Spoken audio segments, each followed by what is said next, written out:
Hi, everybody.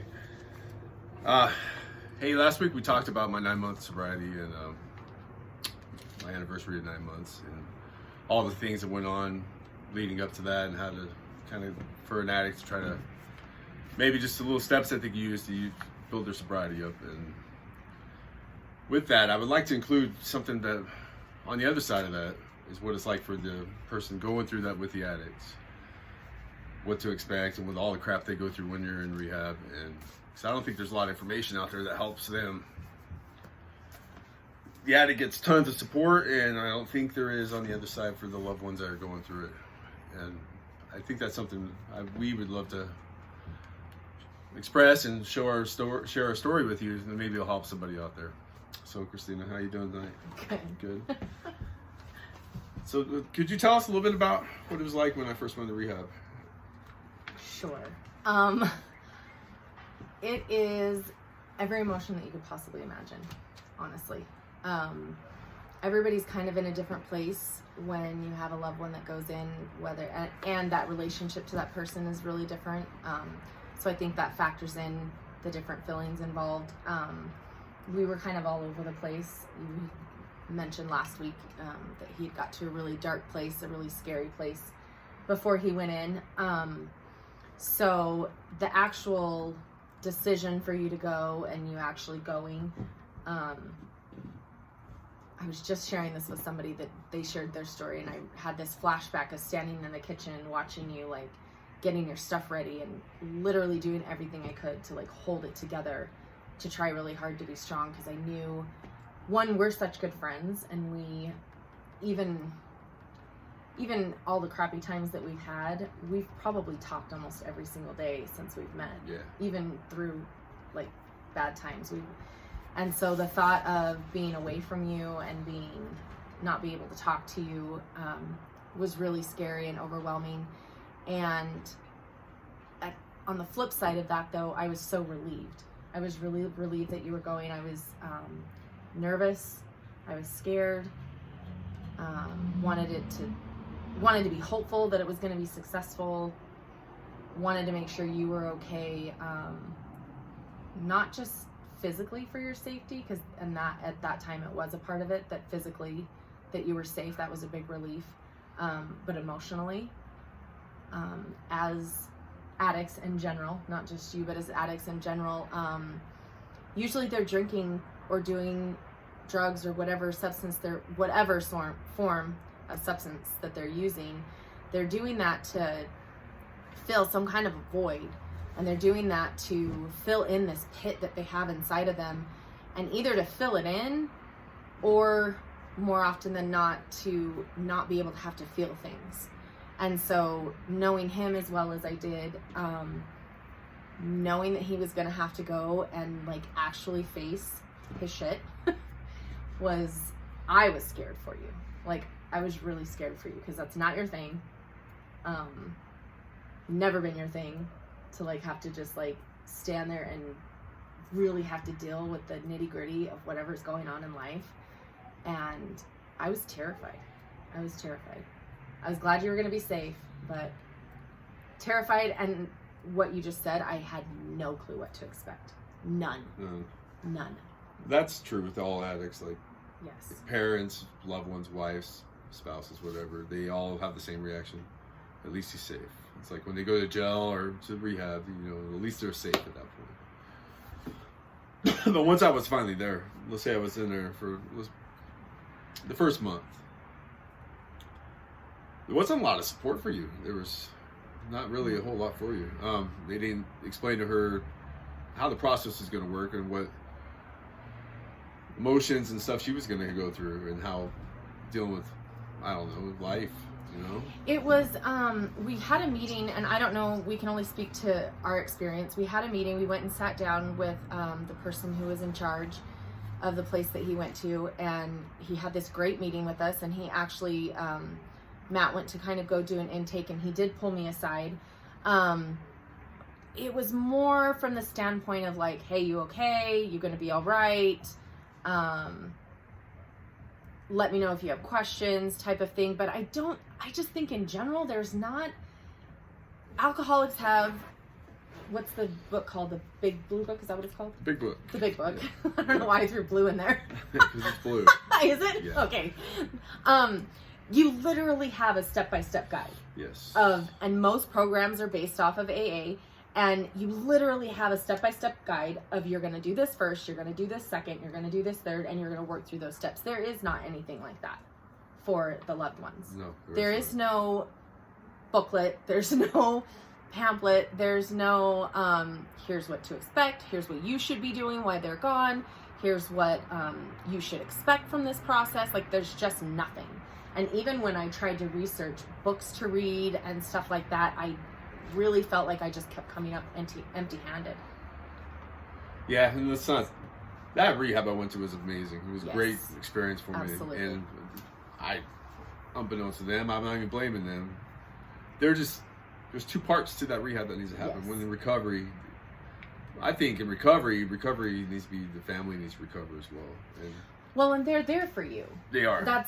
You're the one in rehab, and I just feel like it is a piece of the puzzle that's missing in general to the rehab and recovery process for addicts. I feel like there's just this huge missing piece, probably pretty consistently across the board. No matter what treatment program people decide to go to, I feel like it's just this piece that's missing. That's true. I believe that too. But that's kind of how it is. The short amount of time that you're there. Exactly. They've got to focus on you. They have to focus on me, which kind of leaves you guys high and dry. So what were some of the emotions you went through while I was there? Literally everything. I'm actually working on a book that is my journaling through that process and the letters that he would write me. And I told you a couple weeks ago, like, I was reading back over some of the journaling and I thought, I sound like a psychopath. Like, one journal entry is like, oh, I love you so much. I'm so proud of you. I'm so excited that you're getting help. And the next one was like this just vomiting of like all of this psychotic feelings of like, you're not going to love me. You're not even going to like me when you come out. What happens if you're not attracted to me? Like, just crazy, like literally everything you could possibly imagine. A lot of insecurities. We did not, for us specifically, we didn't know each other sober. No? Not But we really. do know each other. So We know each other very well, but our relationship from day one I was molded off of us going out partying and having a good time. Yeah. Yeah. And so there was a lot of fear associated around, and I don't think that's something that's really talked about. There was a lot of fear for me that you were going to find this sobriety and I just wasn't going to be it for you anymore. And now to say that sounds stupid, and I feel stupid even saying that, but it was really real to feel that you were going to come out and just be a different person. That I did. Yes, you did. So- Yes, you did. So, what do you think let's just recap on last week's stuff. From a non-addict, what do you think is important for an addict to do? Just my curiosity. I'm just Okay. spitting this out because I want to hear it from someone else. Okay. What do you think the steps are to make a true recovery successful? What my opinion, what an addict has to do? Yes, your opinion. I don't know how any addict could be successful at choosing to get sober, getting sober, and staying sober without God. And whether that's a higher power, whether that's the energy of the universe, whatever higher being that anybody has to rely on, I don't know how it could be possible without feeling that you are able to turn this over to somebody else. That's been, for us, has been a huge thing for us, is allowing God into Game our, changer. individually and into our marriage and into our family, and it's a huge game changer. So God, I think, especially, I knew you were going to say that. That's why I brought that up. For real. So as a non-addict, the person going through it with your addict, and you're the loved one that's supporting, don't you think that's the truth? God, yeah, it's all the God, same. right? It's the same. There was times, I was thinking about that in church today, that there were times that I literally just had no idea what to do. leading up to you going, and even when you were there. I didn't want to overwhelm you. I didn't want to bring you my crap and dump my crap onto you. I was not successful at it all of the time. I tried really hard. I was not very good at it sometimes. And there were times that I literally just didn't even know. I didn't know how it was going to go. I didn't know how it was going to end. I just didn't know anything. And so the only option I had was to just pray and to just turn it over to God and just be like, man, I hope this works out. Really, I don't know what else you could possibly do. And I think I saw a post of a lady last week, which reminded me of my crazy journal entries, and just a billion questions, and what if this, and what if this, and what should I do about this, and what should I do about that? And my advice to her was like, whoa, just pull it back in. Like, you cannot sit back and stress yourself out over all of the what ifs and the I don't know and how do I, like, you just can't. Every single addict's recovery, I think, is so individual, which then makes the people, their loved ones, it makes their process so individual that there's not like a set way for anybody to get through it, but you have to just sit back and go, okay, he's got it, and I just have to be okay with that. Yeah, giving it up to someone bigger than, or something bigger than yourself. Yeah. Because we are humans, and addict or no addict, we always, our mistake, we live by fear, we live by doubt. So just to give it up to something bigger than ourselves and let it guide us through is a huge. And it's huge because it's peaceful. It is peaceful. It's when you can actually, really, truly, really in your soul turn it over. There is this incredible peace that comes from that. And there's this incredible weight that is lifted off of your shoulders. Dang it. There's an incredible weight that is lifted off of you when you can turn it over, because you don't have control over any of it. You really don't. I have no control over how your process is going to go. I have no control over whether or not you are going to pick up a drink again. I just don't. And so to let that go and to get that off of carrying that around with you all the time, all the worry that you have, is so freeing. Yeah. It's scary, but it's so freeing. Sorry to get you. Got it. It was bound to happen. Man, yes, I believe in God, and I believe that's very true. And giving it up to something bigger than yourself, we don't have to steer the wheel all the time. We don't have to always try to be the one in control.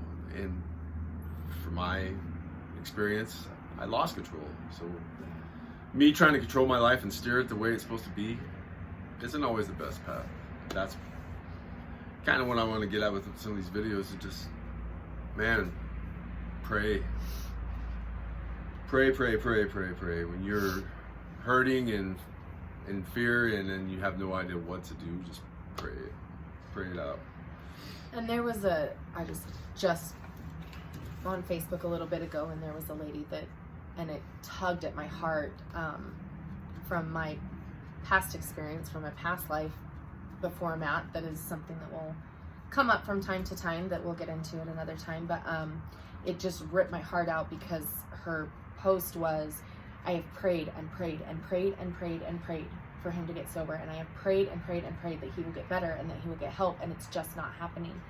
And that's where that weight being lifted off of you comes from, and being able to turn it over, because we can't see the big picture like he can. We have no idea what's in store for us, and he's got us, and it will be okay. It may not turn out the way you think you want it to turn out at that moment. At that moment, you may have this vision of how you want your life to be, and it just may not be that way. And that's a really hard thing to let go of. But when you can turn it over and realize that he's got your back, and he knows what you need, and he knows when you need it. And had I not come to that point in my life before, I wouldn't be with you at all. You know, you just have to give that over and realize that it does not always go the way that you want it to go. And that's a sad thing, and it's a hard thing, but it's very freeing. And you should look forward to that a little bit, with a little bit of hope that something better is coming, and something is going to work itself out. even when you can't see it. Maybe that's a thing too. When you pray, God always answers your prayers. You just sometimes you don't want to hear what He has to say. Yeah, it might not be the answer you want. It's so true. My answer I wanted when I went to rehab was, yeah, let's go ahead and go home and have a drink, dude. It's fine. You're fine. You think I want to hear? No, bro. You get back in there with this group of guys with no TV, no cell phone, doing the worst thing you possibly want to do. Oh, about your feelings. And talk about your feelings for months on end. Yeah. No, I didn't want to hear that, but that was God's answer. Your very first letter to me, I don't know if you remember this, your very first letter that you wrote to me was that exact thing. Was, we were totally right. This is the hardest thing I've ever done. And you said, and I hope it's okay that I share this. No. For those who know me, I do not. I'm not an emotional guy. I don't talk about my emotions. I'm not a very talkative guy.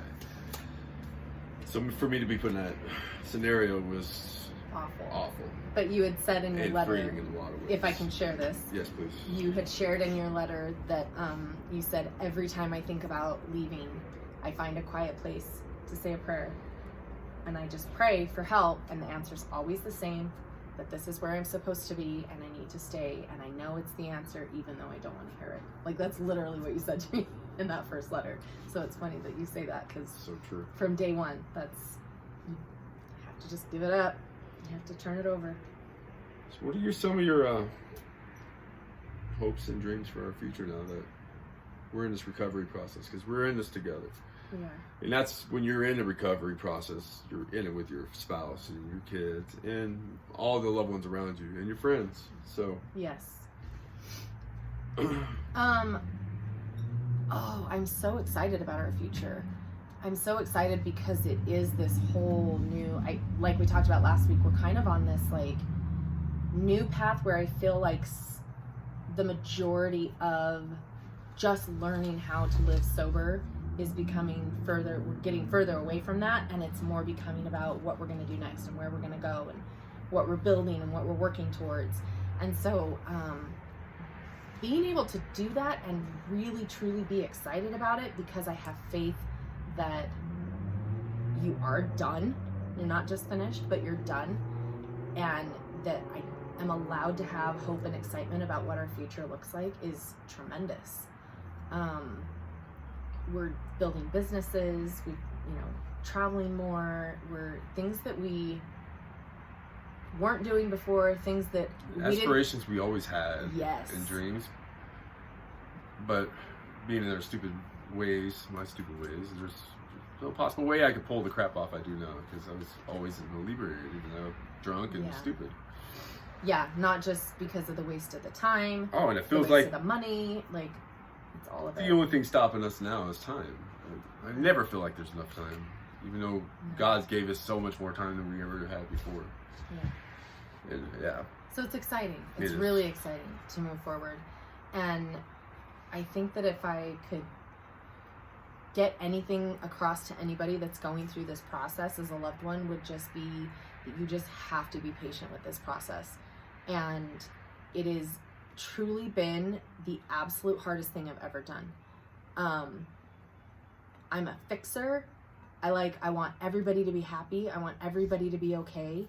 And it has been the absolute hardest thing to just, and like I said before, I've not been good at it all of the time, but it's been the hardest thing to sit back and just go, okay, it's not about me right now. It's not my time. Hasn't even been our time as a couple until just recently, because the focus solely has to be on their sobriety and getting into that recovery. And it is steps. You can't skip steps. You can't jump ahead and start, fixing the marriage the day he walks out of rehab. Like, you just can't. That's not how this process works. And so you just have to have faith in the process. You have to have faith in the process of the facilities that people go to for rehab, or whether they're going to meetings or whatever their process is. You just have to have faith that that works, and it's all up to them, really. Yeah, it really is. But to be patient it's been the hardest thing, really. Gotta be committed. Gotta be 100% in all the time. Yes. And I don't think it matters what facility you go to. There are some that are a lot better. I got lucky with mine. For sure. It was amazing men's group. Yeah. Doing outdoor things and working out, and Yeah.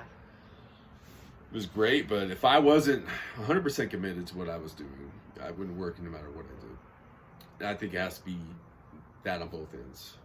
From the spouse that's going through it with you and the addict himself. That's super true, because you have to make that decision. If you're going to stay and if you're going to support them, you have to be all in. You can't keep, well, I want to talk about all the things that you did wrong and all the things you did to hurt me and all the awful times I had to, you can't do that to them. You have, like I said, there's steps, and that will come, that healing will come, and that process will work itself out. But if you're going to stay and if you're going to support them, you have to just be completely unselfish and let them work through this and know that it will just all work itself out. And for you addicts, that's part of your steps as well, is make sure you make amends with your loved ones and start working through it. I'm still working on that to this day. And that's a lifelong thing, and it's not something I could just say, I'm sorry. I have to prove it to them. I have to show it to them. And I have to live it. I have to live my sorry. And I walk around with guilt and shame all the time, but I'm working through it. And I think that's what builds my relationship back up with my wife and my kids, is that I'm not giving up. And I'm a gentler, nicer guy for the most part. For sure. That is true. Very much. So, yeah, this is the process. You guys got to be patient, but you got to be strong at the same time. Yeah. Give each other a little bit of grace. Absolutely. And a little bit of patience. Like, just, it's so easy to get, it's so easy from both sides. It's so easy for me to get frustrated with him and be like, oh, why can he not see how sad I am? Why can he not just like pay attention to me? And it's so easy for him to get frustrated with me. Why can she not see what I'm going through? Why can't she just give me a break? And we just have got to give each other grace and give each other the space to be able to just let it work itself out. Yeah. Well, that's all I want to talk about tonight, Christina. Thank you. Thank you. Thank you for sharing. I appreciate it. Thank you. And thank all of you guys for watching. Hopefully this helps somebody out there. I really do. Let us know in your feedback if this helps at all, because we really want to start helping people, because I've been helped so much in my life.